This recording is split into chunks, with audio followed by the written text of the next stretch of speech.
लेकिन गाय के दूध से वो बाल्टी भी पूरी तरह भर जाती है। ये क्या है? ये तो रुक ही नहीं रही। क्या अभी और दूध देगी क्या ये? हाँ, देखते ही देखते उनके घर की सारी बाल्टियां और कुछ बर्तन दूध से भर जाते हैं। पूनम और उमेश इतना सारा दूध देखकर दंग रह जाते हैं। ये कैसे हो सकता है? अरे, एक गाय में इतना सारा दूध कैसे हो सकता है? ये इतना कैसे दूध दे सकती है?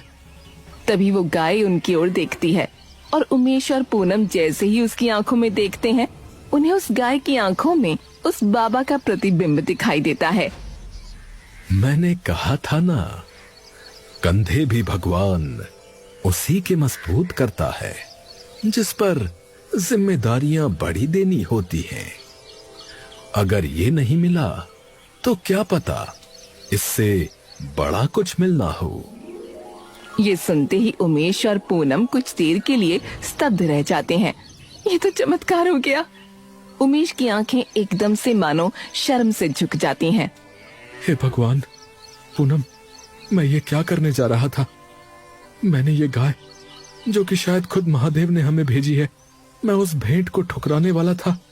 मैंने भोलेनाथ पर, हमारे भोलेनाथ पर सवाल उठाए। पूनम, मैं कहां से इस भेंट के लायक हुआ? संभालिए खुद को। अब तो आपको गलती का एहसास हो गया ना, तो अब इस भेंट को स्वीकारिए ना। पूनम और उमेश जाकर अपनी गाय के पैरों में अपना सर झुका लेते हैं। मुझे माफ करना गौ माता, मुझे माफ करना। अब इस दूध से हम अपनी दुकान शुरू कर सकते हैं, दूध की। और बाकियों से कम दाम पर देंगे दूध, जिससे कई लोग भी आएंगे। हाँ, और पनीर भी बेचेंगे। और अलग से दुकान भी खरीदने की जरूरत नहीं है। ये काम तो हम अपने घर से भी कर सकते हैं। पर उससे पहले इसका नाम भी तो रखना होगा कुछ। इसका नाम चंदा रखेंगे।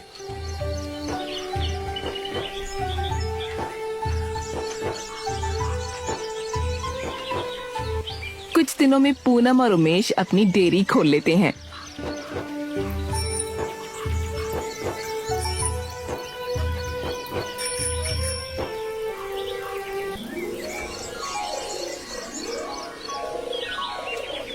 सुबह से बस कुछ ही लोग आए हैं, तभी सामने से उमेश के कुछ दोस्त आ जाते हैं।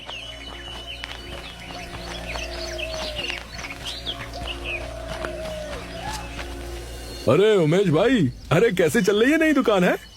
अरे बस भाई, पहले दिन तो कहाँ ही ग्राहकी होती है, पर तुम लोग आए हो तो कुछ लेके तो जाना ही पड़ेगा।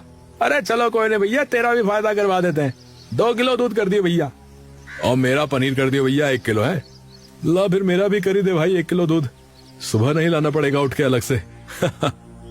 उमेश उन सभी को उनका दूध देकर सारे पैसे बता देता है। क्या बात कर रहा भाई, इतना सस्ता?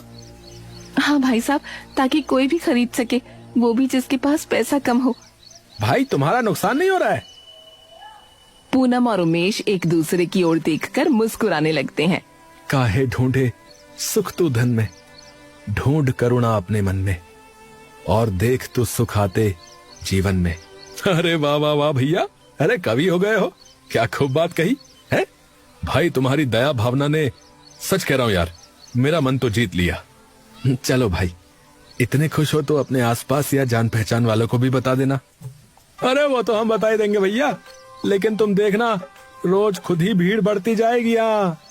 अरे यार, तुम्हारे मुंह में घी शक्कर।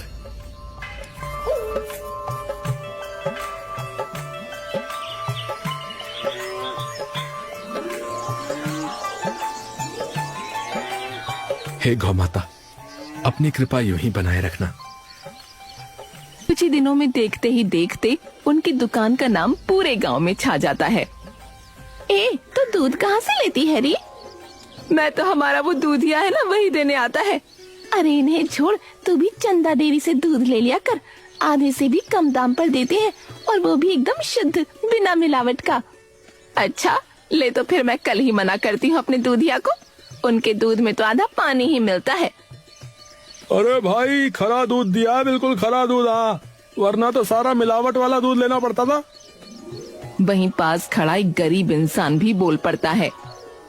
अब भैया, और अब तो हम भी रोज दूध खरीद सकते हैं। आपका बहुत बहुत धन्यवाद भाई। अरे सब भोलेनाथ का आशीर्वाद है भाई, मैंने कुछ नहीं किया। कुछ महीनों बाद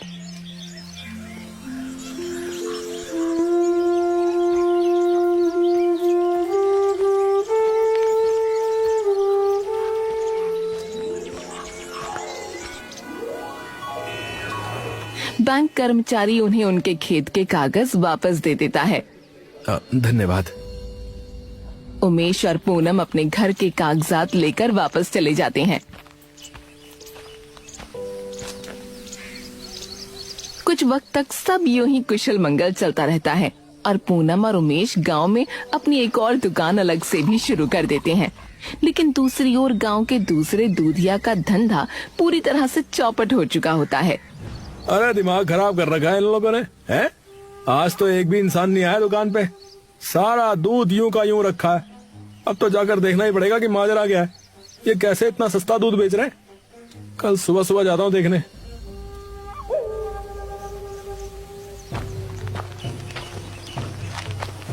नाथू अगली सुबह होते ही उनके घर के बाहर जाकर छुप जाता है, जहाँ एक लकड़ी का तबेला बना है जिसमें उनकी गाय बंधी होती है। अबे यार, यहाँ तो बस एक ही गाय है और तो कुछ दिख भी नहीं रहा। तभी उसे दिखता है कि अंदर से पूनम और उमेश बहुत सारी बाल्टियां लिए आ रहे हैं।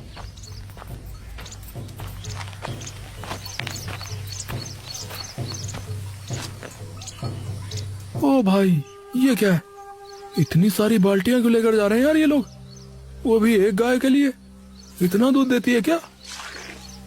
और जैसे ही नाथू देखता है उस एक गाय के दूध से ही वो सारी बाल्टियां भर जाती हैं, तो कुछ देर के लिए वो निशब्द रह जाता है। हाँ? चमत्कार! अरे भैया ये तो चमत्कार है। नाथू ये सारी चीजें देखकर वापस चला जाता है।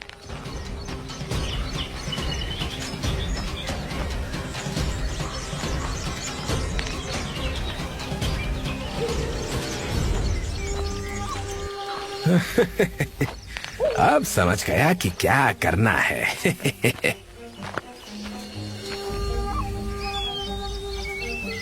दोपहर होते ही नाथू देखता है उमेश और पूनम घर छोड़कर दुकान आ चुके होते हैं। तब नाथू चुपके से उनके घर जाता है, जहां उनकी गाय बाहर बैठी होती है। नाथू इधर उधर देखकर उसे अपने साथ ले जाता है।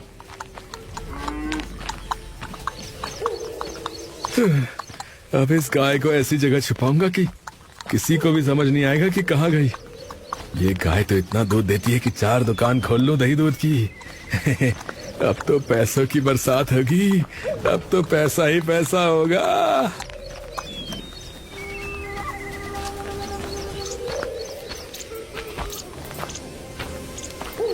वहीं दूसरी ओर जब पूनम और उमेश शाम को घर आकर देखते हैं कि उनकी गाय वहाँ नहीं है, तो दोनों के होश उड़ जाते हैं।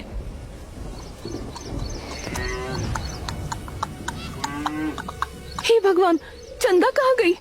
उमेश दौड़कर इधर उधर देखता है, लेकिन उसे वो कहीं नजर नहीं आती। अरे कहाँ गई? एक बार थोड़ा दूर जाकर देखते हैं। उमेश और पूनम दौड़ते हुए हर जगह गाय को ढूंढने लगते हैं, लेकिन उन्हें वो कहीं नहीं दिखती। अरे कहाँ गई? कहीं भी नहीं दिख रही। तभी सामने से 3 गायें चलती हुई आती हैं।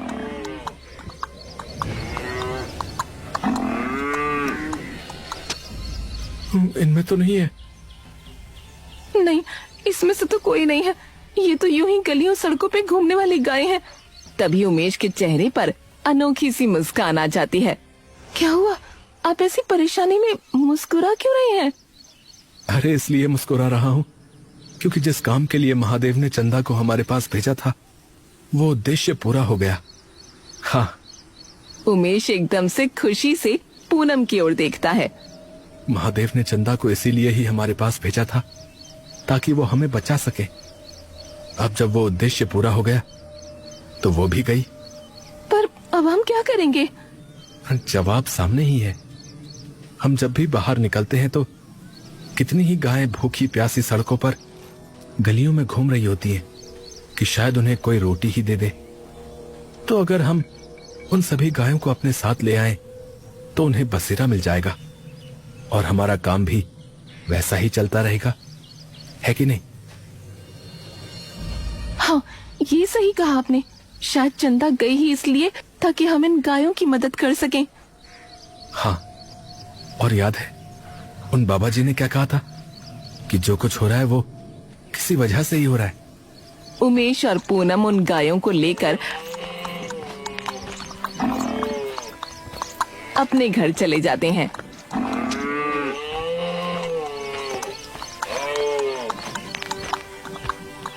वहीं दूसरी ओर जब नाथू चंदा को ले जा रहा होता है, तभी अचानक चंदा भाग जाती है।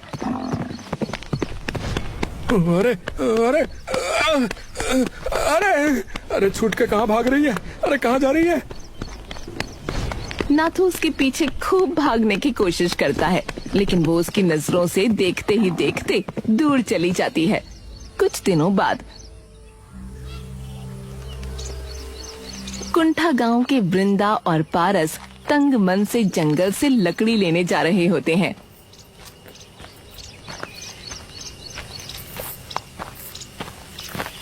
कब तक यूं ही लकड़ी बेच बेच के काम चलाएंगे? और कोई चारा भी तो नहीं है। सारी जमीन और घर तो भैया ने हड़प लिया। कोई नहीं, भोलेनाथ सब सही करेंगे।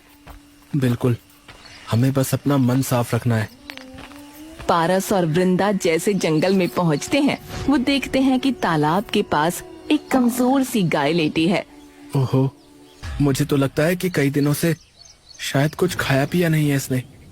चलो इसे घर ले चलते हैं, वहाँ हम ध्यान रखेंगे इसका। पारस और वृंदा भी उसे घर ले जाते हैं और चंदा उन दोनों की तरफ देखने लगती है।